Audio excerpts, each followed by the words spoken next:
Coucou mes louveteaux.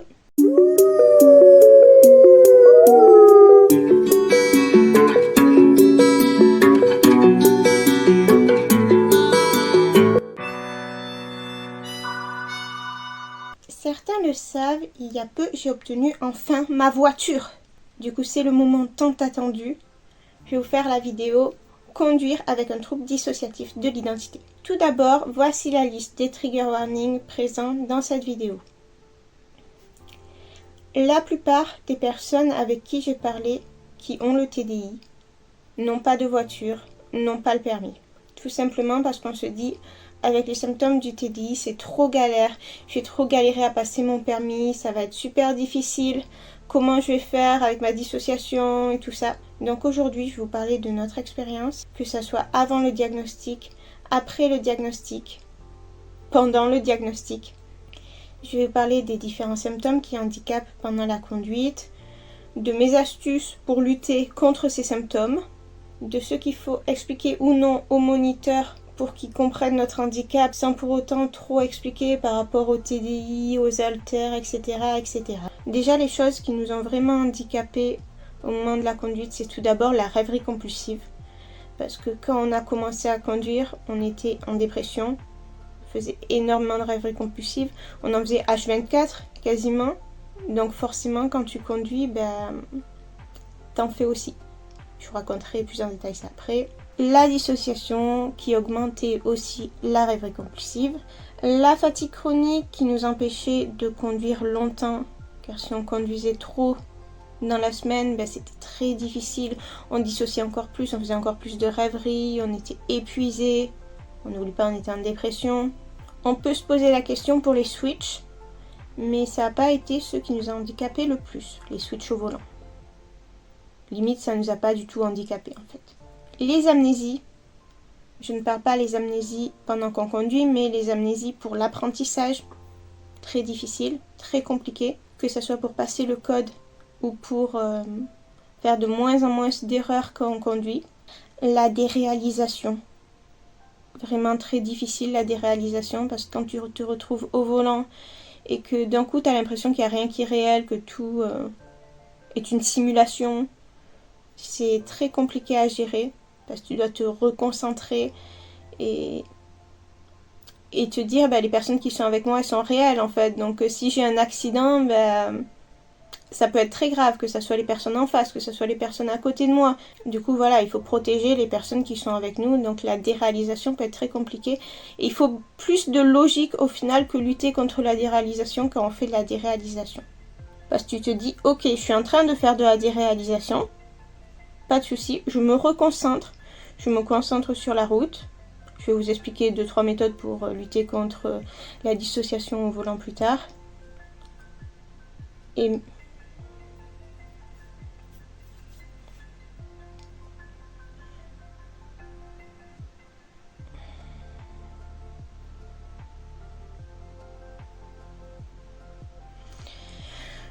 message.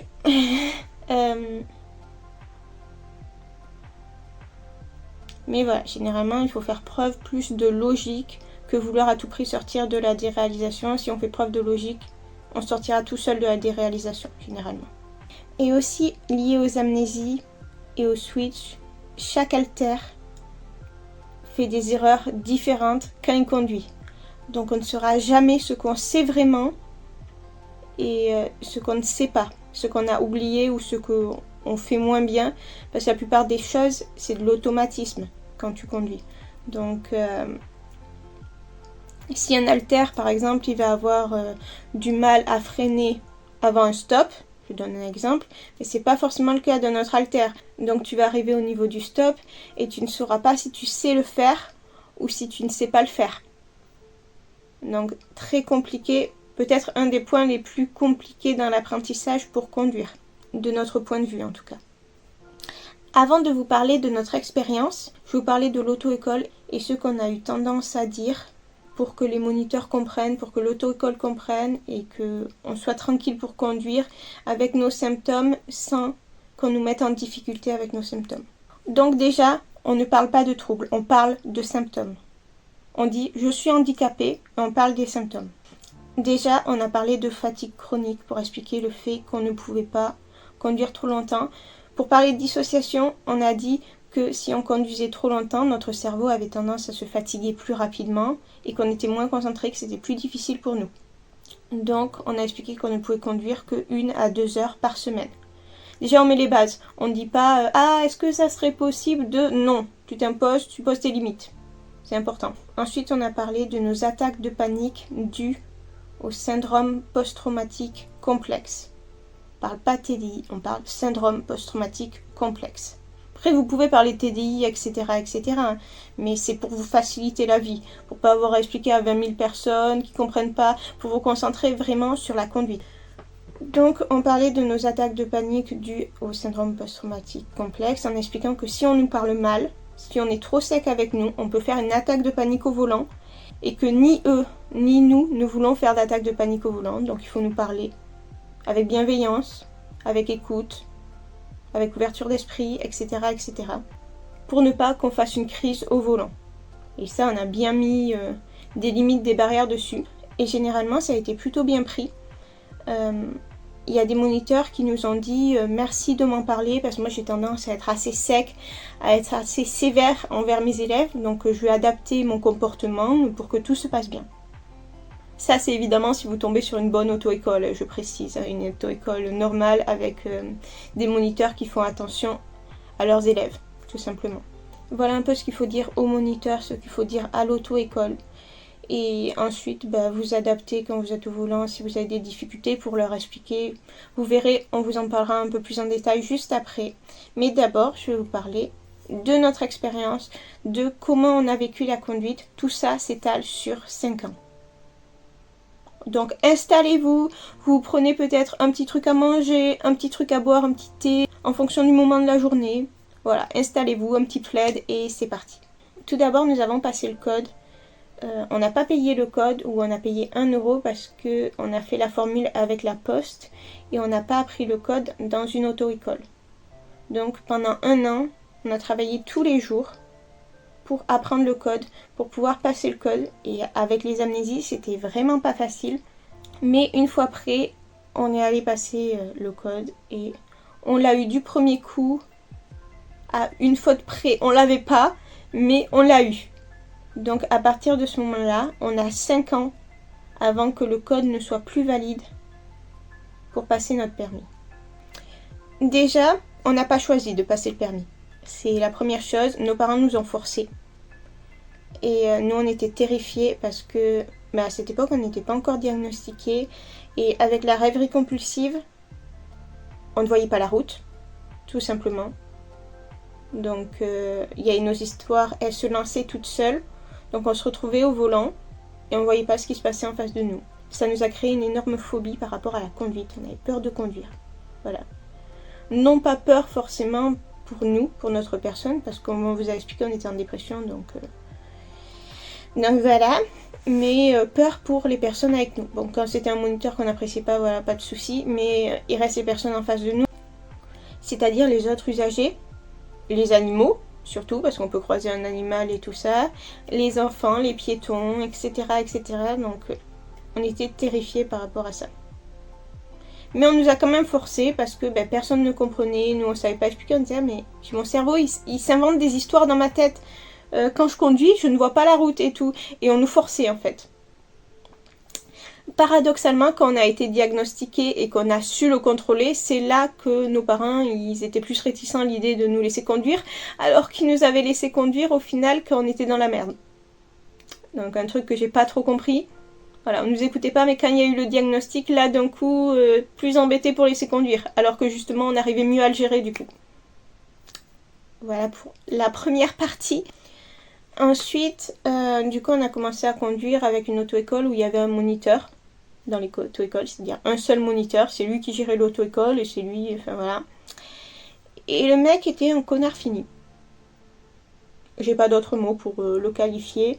Déjà, ça le saoulait qu'on soit en dépression, même si à l'époque on savait pas qu'on était en dépression. On avait beaucoup de mal du coup à agir rapidement, à faire les choses avec une vitesse normale en fait, que ça soit parler, que ça soit agir et tout, ça se voyait qu'on n'avait pas envie d'y aller parce que on était phobique de la conduite, que c'est pas nous qui avons choisi, etc.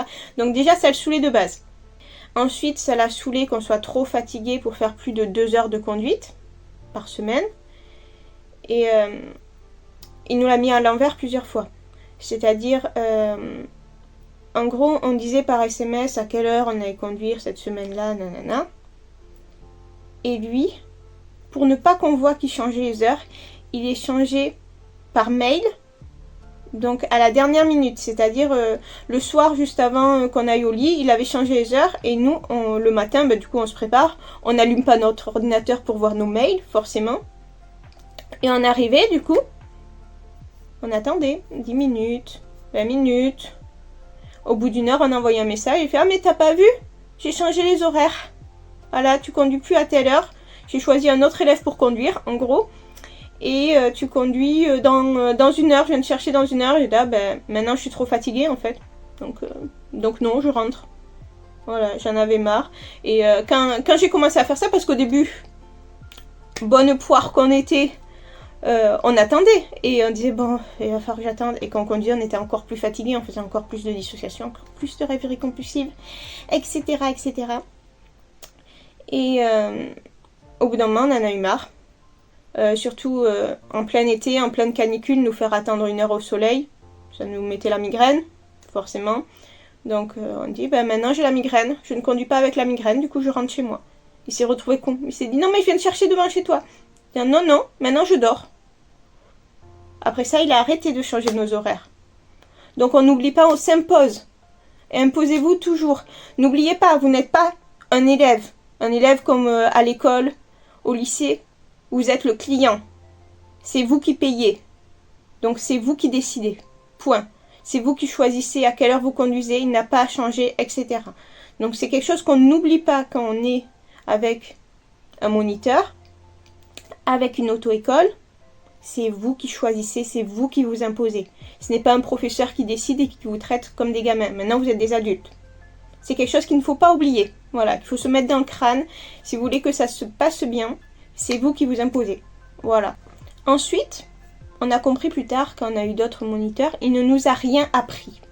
Il nous a appris à conduire la voiture, mais je sais plus comment le moniteur l'avait appelé ça. Mais en gros, il nous faisait faire juste un itinéraire pour aller chercher un autre élève. Et après, on passait à l'arrière et il faisait monter l'autre élève. Mais à part ça, il nous a rien appris. Pendant 3 ans. Quand on conduisait, on n'avait pas le droit d'expliquer pourquoi on faisait telle ou telle erreur. C'est-à-dire, on va faire une erreur, il va nous engueuler parce qu'on fait une erreur. Et on n'a pas le droit de dire « Ah oui, c'est vrai, c'est parce que j'ai pensé à tel truc » ou « Je pensais qu'il fallait faire tel truc ». Non, si on faisait ça, il nous engueulait. Du coup, on s'était mis à faire « Oui, oui ». Oh, oui, oui, d'accord. Et on n'avait rien à foutre de ce qu'il disait. Il pétait son câble tout seul, c'était son problème en fait. Un jour, on est arrivé et il y avait un élève juste avant nous, il est sorti de la voiture, il nous a regardé, il nous a fait « Bon courage ». Moi j'étais « Ah mais pourquoi il me souhaite bon courage, j'ai déjà conduit et tout ». Il dit « Oui, ça va aller ». Il était tellement en colère qu'il se défoulait sur les élèves. Il s'est mis à nous gueuler dessus et on a fait une énorme crise d'angoisse au volant. On a failli à 2 doigts de faire une attaque de panique. C'est N qui a switch en urgence. À cette époque, évidemment, on ne le savait pas vu qu'on n'était pas diagnostiqué. Et qui nous a évité de faire une attaque de panique au volant. Voilà, le mec s'est défoulé sur nous. Voilà, il était énervé. Ensuite, il y a eu le Covid. Au début, il n'y a pas eu le confinement, c'est-à-dire on continuait à conduire, mais avec le masque, une serviette de bain dans le dos qui faisait transpirer à mort en été. Et au bout d'un moment, le moniteur, il nous a dit « Ah en fait, vu que toi, t'as juste à conduire plein de fois et tout ça pour apprendre les trucs, je te prends plus comme élève. Tu vas conduire en conduite supervisée avec tes parents et moi je prends d'autres élèves parce que avec le Covid, c'est pas pratique d'avoir beaucoup d'élèves. » En gros, il choisissait ses élèves. Voilà, et comme nous, il nous aimait pas. Donc on a conduit avec nos parents à partir de ce moment-là. Alors qu'à la base, on ne voulait pas conduire avec nos parents.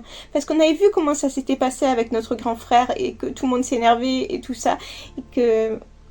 Mais voilà, donc on a dû conduire avec nos parents.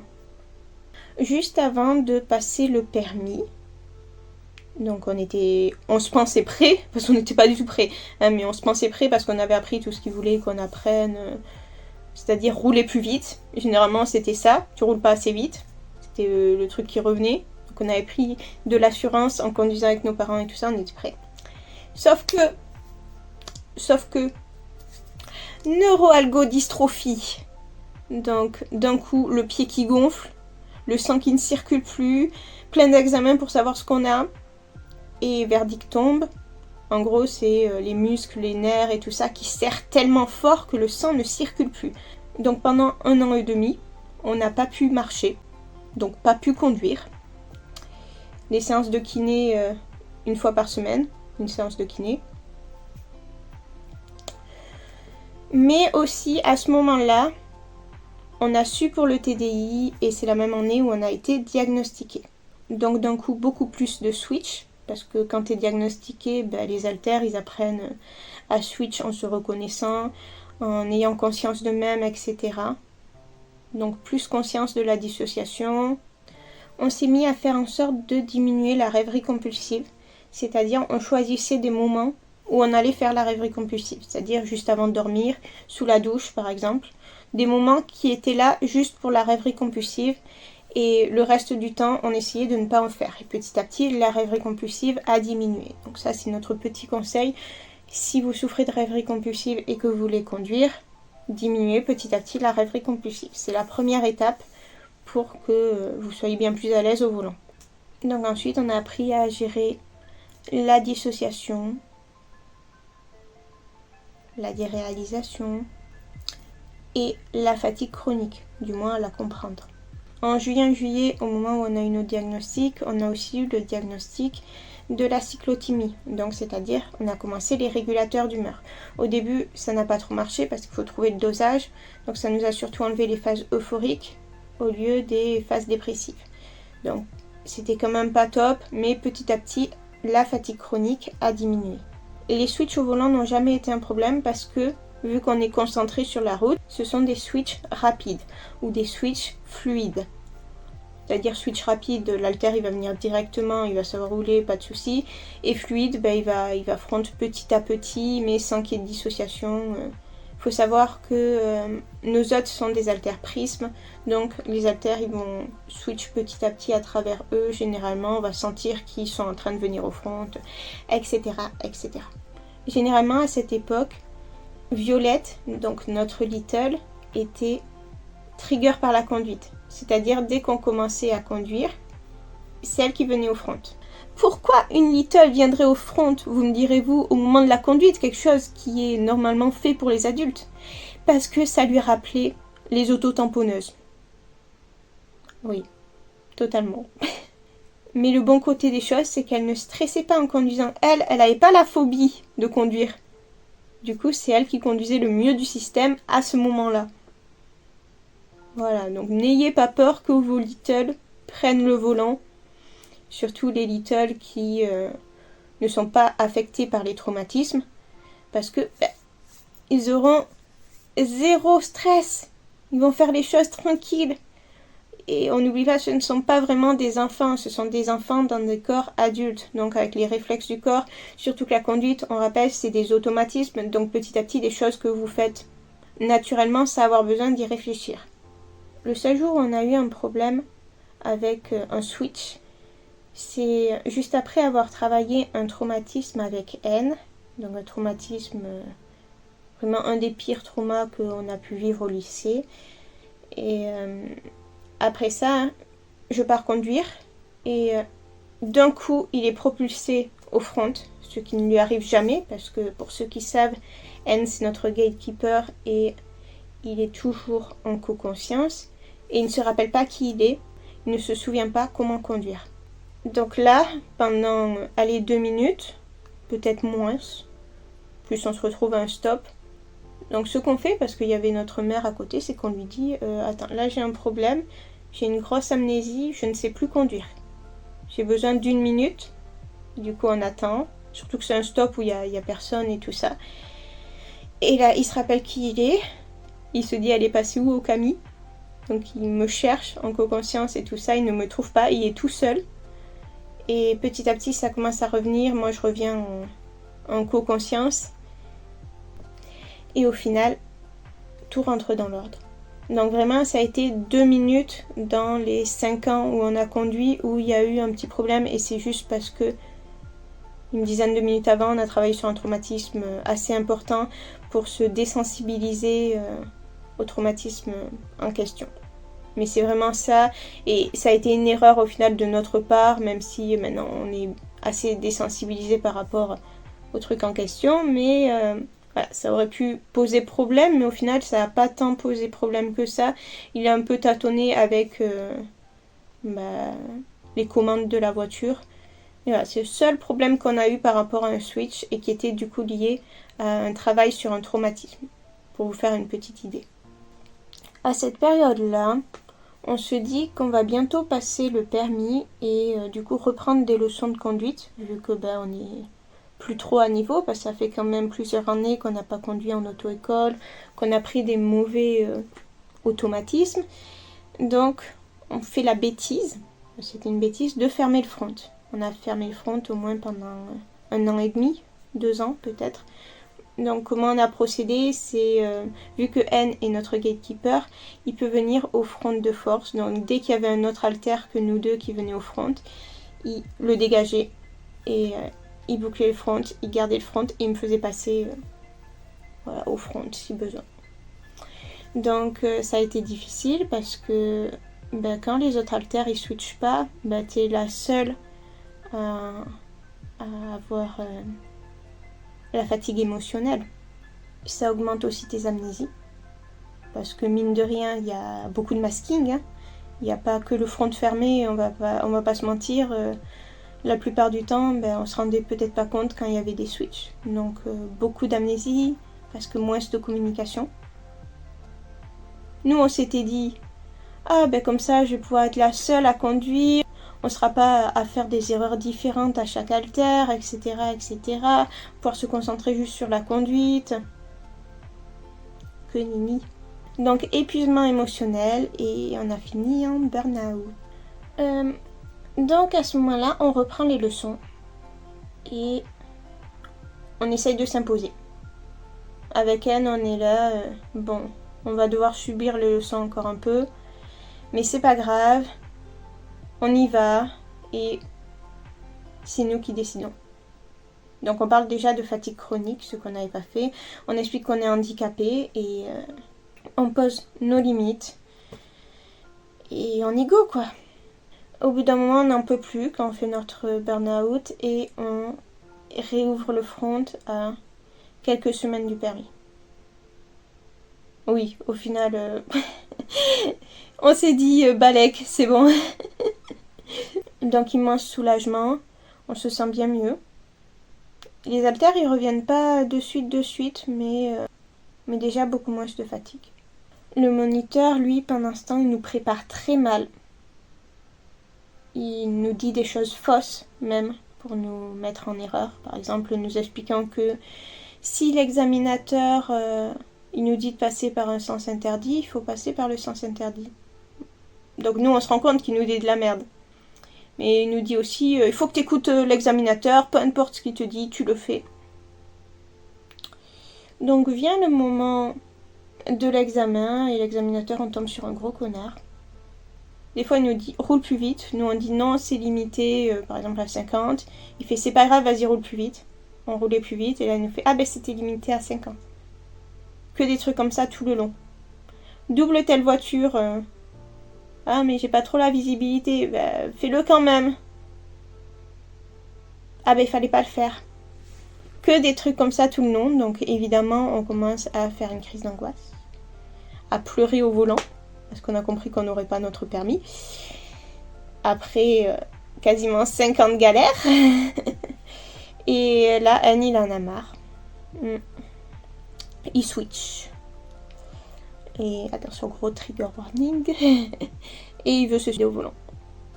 Il veut foncer dans un arbre à 80 km/h. Finalement, il ne le fait pas. il arrive à résister à la tentation, mais c'était pas loin. Il voulait tuer tout le monde dans la voiture en même temps que lui, en fait, tout simplement. Le moniteur qui était un gros connard et l'examinateur qui n'avait rien à foutre de nous. Mais il se retient et il vient un moment où on termine la leçon et où on sort de la voiture. Et on fait une attaque de panique.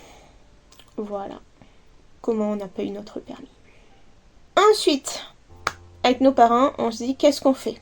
Parce qu'il reste quelques mois, je crois on est en mai ou en juin, un truc comme ça. On doit être en mai, je pense. Et en octobre, le code n'est plus valide. Donc on décide de s'inscrire dans une autre auto-école. Ma mère, elle connaissait quelqu'un dans cette auto-école-là. Bon, la personne est partie en question, mais elle disait que l'auto-école était bien, etc. Donc on décide de s'inscrire. Donc pour ça, on va sur place. Et ils nous expliquent qu'ils n'ont plus de place. Moi, j'explique que il me reste que quelques mois pour passer le permis et que sinon je n'aurai jamais mon permis parce que je ne pourrai pas repasser le code parce que j'ai des amnésies et que ça ne sera pas possible pour moi. J'explique que je n'ai pas pu conduire pendant 1 an et demi parce que je ne pouvais plus marcher, que je suis handicapée et que mon moniteur était un gros connard. En gros, les choses que j'explique, la femme à l'accueil dit bon, on va faire une exception, on va t'inscrire et on va te faire passer le permis avant octobre. Même on va prendre un peu de temps, 1 mois avant, on va te préparer 1 mois avant pour que tu puisses le passer plusieurs fois au besoin. Donc super.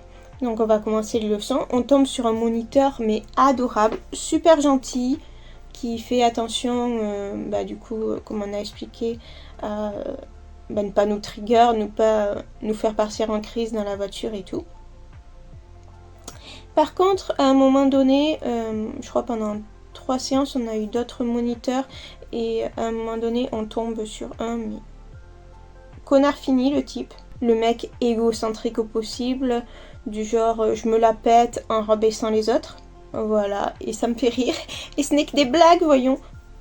Elle le remet à sa place. Et d'un coup, il faisait moins le malin. Et au final, il ne nous a pas parlé de toute la leçon. Voilà. À part pour nous dire de ralentir et tout ça, parce qu'il avait peur, parce qu'on lui avait dit qu'on avait un syndrome post-traumatique et que s'il commençait à faire le malin, on allait faire une attaque de panique au volant et qu'on pensait pas que ce soit ce qu'il veuille qu'on fasse. Voilà, on a mis les bases. Par contre, vous voyez ce genre de comportement? J'ai un syndrome post-traumatique, si vous continuez comme ça, je vais partir en crise d'angoisse et en attaque de panique et on va avoir un accident au volant. Je pense pas que ça soit ce que vous vouliez, non? Vraiment clash, hein? On n'a plus le temps.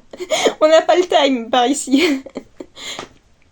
Au volant, à un moment donné, il nous demande quels sont nos traumatismes pour avoir eu un syndrome post-traumatique. On dit, mais vous vous rendez compte ce que vous nous demandez? C'est un petit peu indiscret, vous ne trouvez pas?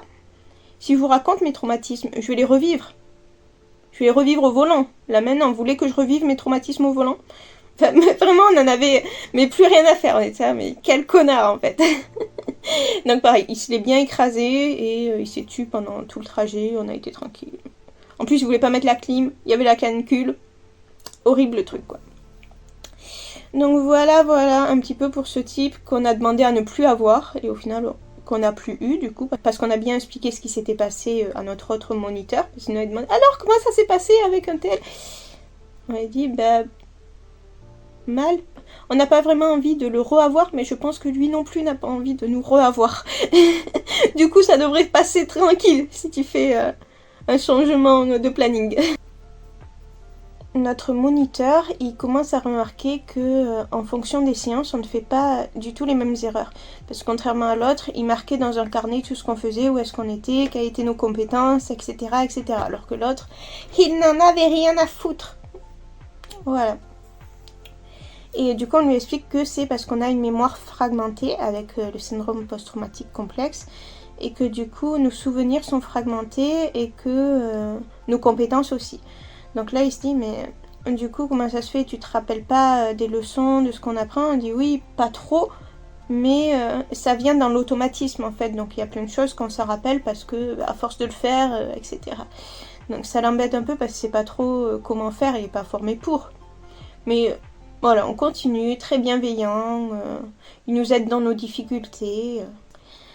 Le moment du permis approche, on fait des examens blancs, ce qu'on n'a jamais fait avec notre autre moniteur. Sauf que ça devient de plus en plus anxiogène. Parce que les examens blancs, c'est des examens en condition, donc il est assez sec avec nous. Mais de manière bienveillante, parce qu'il nous met en condition, tout simplement. Donc le mec super sympa qui, juste avant de commencer, il nous dit « Attention, je me mets en condition ». Donc imagine ça un peu comme une pièce de théâtre, au final, où on fait semblant, où je joue un rôle, c'est pas moi, enfin voilà. Le mec vraiment, voilà, il nous met en condition parce qu'il nous dit bah, « L'examinateur, il va forcément te parler mal, quoi ». Généralement, c'est comme ça que ça marche, malheureusement, c'est rare quand tu tombes sur un examinateur qui te parle pas mal. Super.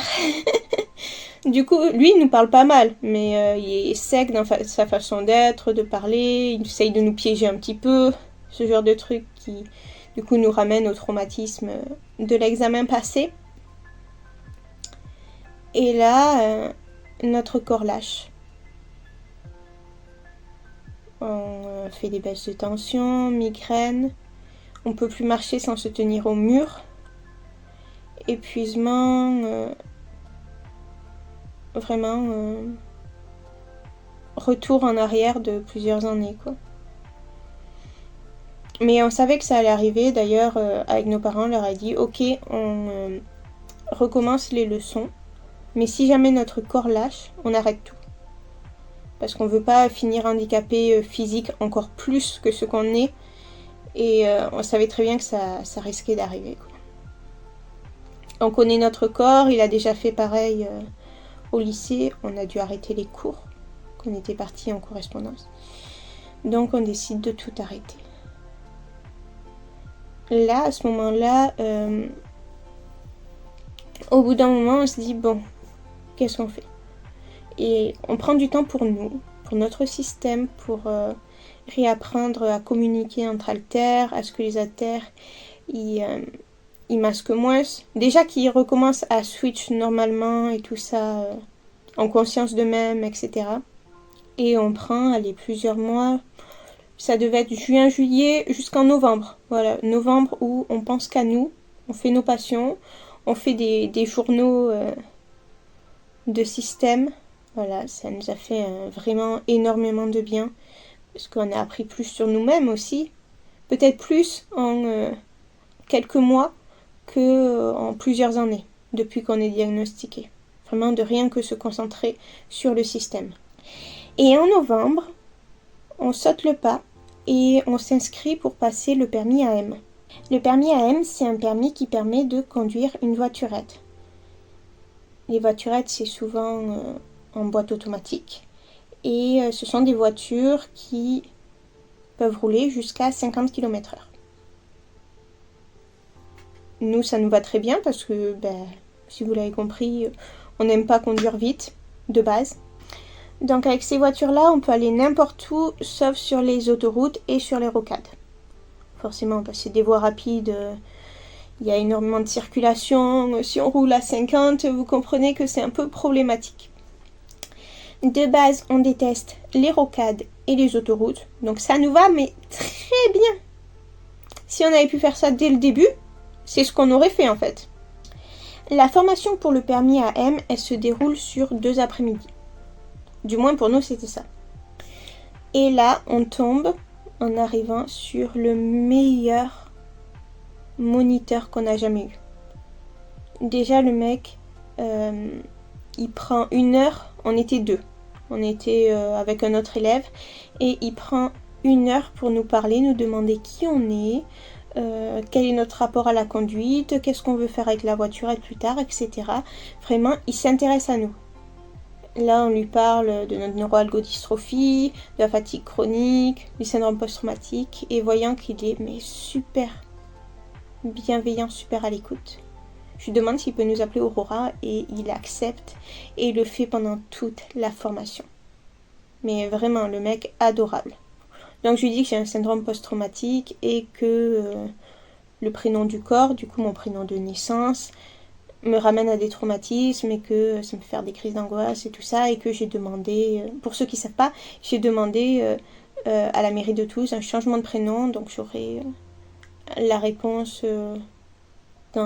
d'ici 4 à 6 mois, sachant que j'ai fait la demande en février, je crois, il me semble. Donc voilà. Donc je lui explique ça, et il est super bienveillant, super à l'écoute, il note comment nous appeler et tout ça. Vraiment, mais super. La formation, au début on va faire un peu de théorie, mais vite fait, il voit qu'on maîtrise, donc pas de souci. Et d'ailleurs le mec, il est super heureux de nous avoir parce il a quasiment rien à nous apprendre en fait, on connaît tout du coup, vu qu'on a fait quand même plus de 20 leçons. Je sais pas combien de leçons on a dû faire en tout en 5 ans et combien d'heures de conduite on a dû faire, mais du coup on connaît tout ce qu'on a à connaître, à part du coup le fonctionnement d'une voiturette. Donc il nous dit que c'est super et tout ça, il nous demande « Oh mais t'es sûre que tu veux pas devenir monitrice ?» J'étais non, hors de question.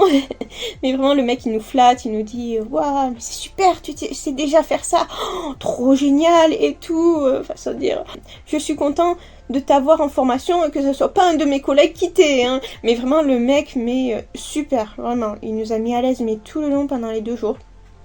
Du coup, après avoir vu un peu de théorie, on a vu la pratique. Et la pratique, vraiment, c'était tout le temps. C'est-à-dire, je vais conduire pendant 45 minutes, je vais revenir, je vais me poser pendant 45 minutes pendant que l'autre personne va conduire, puis après, je vais reprendre 45 minutes de conduire, etc., jusqu'au soir. Et ce mécanisme-là, mais il est super pour les personnes qui ont le TDI.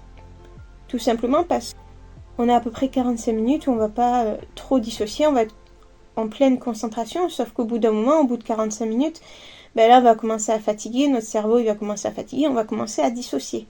Donc vraiment, c'est un super principe, parce que après, pendant 45 minutes, tu te reposes, ton cerveau il a le temps de récupérer, et ensuite, quand tu reconduis, tu dissocies pas. Du moins pour nous, c'était comme ça. Donc vraiment, une formation, mais qui s'est magnifiquement bien passée du début à la fin. À un moment donné, en fin de soirée, généralement, on avait tendance à plus dissocier, normal. Et le dernier jour, à un moment donné, on dissocie au volant. Sauf qu'on s'en rend pas forcément compte de suite. Le moment où on s'en est rendu compte, c'est parce qu'il nous dit « Ouh, tu peux accélérer ici, tu peux aller plus vite ». Et en fait, on était descendu à 30, mais naturellement, notre cerveau, il avait ralenti parce qu'on dissociait. Donc naturellement, le cerveau va avoir tendance à ralentir quand on dissocie, donc on va se mettre plus en sécurité jusqu'au moment où on va se recentrer et qu'il n'y aura pas de souci. Donc même la dissociation au volant n'est en somme pas extrêmement dangereuse du moment où on fait attention. Et les bons côtés d'une voiture avec boîte automatique, c'est que t'as plus qu'à te concentrer sur la route. Sur la route et sur accélérer, freiner. Alors que quand t'as une boîte de vitesse, t'as toutes les vitesses à faire, embrayer, accélérer, freiner, et les choses autour, ça va beaucoup trop vite. T'arrives pas à anticiper, surtout quand tu dissocies et que t'as un cerveau qui dissocie. Donc c'est vraiment ce que je vous conseille, que ça soit la voiturette, parce qu'en plus tu roules à 50, donc tu vas avoir le temps de tout anticiper autour de toi. Vraiment, tu auras beaucoup moins de stimuli, ça sera bien plus facile. Donc c'est vraiment la chose que je recommande et que je conseille, mais à fond pour les personnes qui ont le TDI. Ou un autre trouble dissociatif d'ailleurs. Dites-vous, j'avais vraiment l'impression de redoubler tellement c'était facile. En comparaison, il n'y a pas photo, c'est le jour et la nuit. 2 jours après avoir obtenu mon permis AM, on est allé acheter une voiture. Du coup, on est allé chez le concessionnaire que m'avait recommandé mon moniteur. C'est l'endroit où il loue en fait la voiturette pour passer la formation du permis AM. Donc on regarde un peu sur le site et là on voit une voiture. Elle a un grand coffre, c'est ce qu'on voulait, que ce soit pour les courses, mais surtout pour quand on vivra seul, quand on sera autonome financièrement. S'il vous plaît, faites qu'on soit autonome financièrement un jour. On pourra avoir un chien et du coup aménager le coffre. Mais vraiment, dites-vous, cette voiture, la génération d'après, elle perd 20 cm de coffre. Donc, vraiment heureuse d'être tombée sur cette pépite. C'est une voiturette style course, c'est-à-dire, par exemple, quand tu vas être en montée, tu vas pas galérer à 50, elle se met à 50, mais elle va accélérer et forcer la pente. En fait, elle va monter la pente super facilement. Donc tu vas avoir aucun problème, tu vas être là à 50 et ça monte et tu prends pas la tête. Aussi, elle a une caméra de recul. Excusez-moi, mais mes parents, ils n'ont jamais eu de caméra de recul. Voilà, donc je suis la privilégiée de la famille. Même ma tante, mon oncle et tout, personne n'a de caméra de recul. Donc voilà, trop contente. Je crois qu'il n'y a que 20 exemplaires de cette voiture en France, de ce qu'on m'a dit. Je l'ai eu à 10 000 €, donc c'est raisonnable, au lieu de 18-20 000. Voilà, comme je l'ai eu d'occasion. Dites-vous, 1 heure après qu'on l'ait acheté, il y a quelqu'un qui s'est présenté pour l'acheter. J'ai failli pas avoir ma voiture. Parce que quelqu'un voulait l'acheter puis en même temps que nous, mais que nous on y allait pile à l'ouverture. Mais vraiment, waouh quoi. Donc un peu plus, je n'avais pas ma voiture. Ensuite, si vous achetez une voiturette, ce que je peux vous conseiller, c'est de mettre des autocollants à l'arrière. Moi personnellement, j'ai mis un autocollant personne handicapée, un autocollant 45 et un autocollant klaxon interdit. Parce qu'à partir du moment où tu es une voiturette, si ça se voit pas trop en plus que c'est une voiturette, bah les gens ils vont te coller à l'arrière. Et limite ils vont klaxonner pour te dire accélère. Alors que si tu as tes petits autocollants, bah les personnes ils doublent. Ils doublent tranquille et ils te mettent pas en danger. Ils mettent pas les autres en danger. Alors que sinon, si tu mets pas les autocollants, bah les gens ils font n'importe quoi. Donc vraiment c'est quelque chose que je vous conseille si vous achetez une voiturette. Les autocollants, c'est la clé de la sécurité et surtout de la sérénité. Voilà pour notre périple qui a duré 5 ans pour avoir notre autonomie en termes de conduite. Alléluia, c'est terminé. Maintenant, je vais vous donner quelques petites astuces pour la dissociation au volant. Ça marche aussi pour la rêverie compulsive.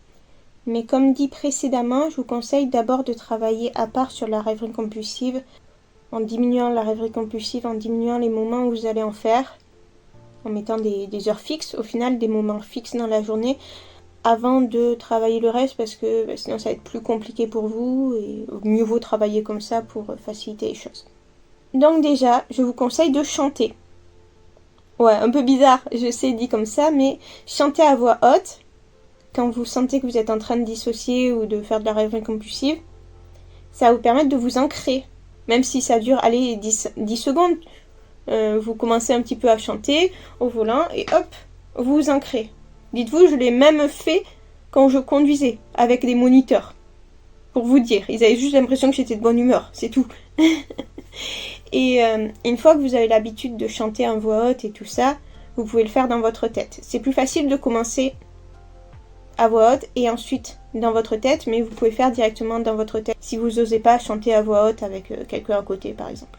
Ensuite, avoir des bracelets colorés, que ça soit fluo, que ça soit rouge, que ça soit bleu, vert, des couleurs qui pètent, qui quand vous allez être comme ça et que vous allez dissocier, vous allez voir les couleurs et ça va vous ancrer. D'un coup, vous allez moins dissocier, ça va vous aider.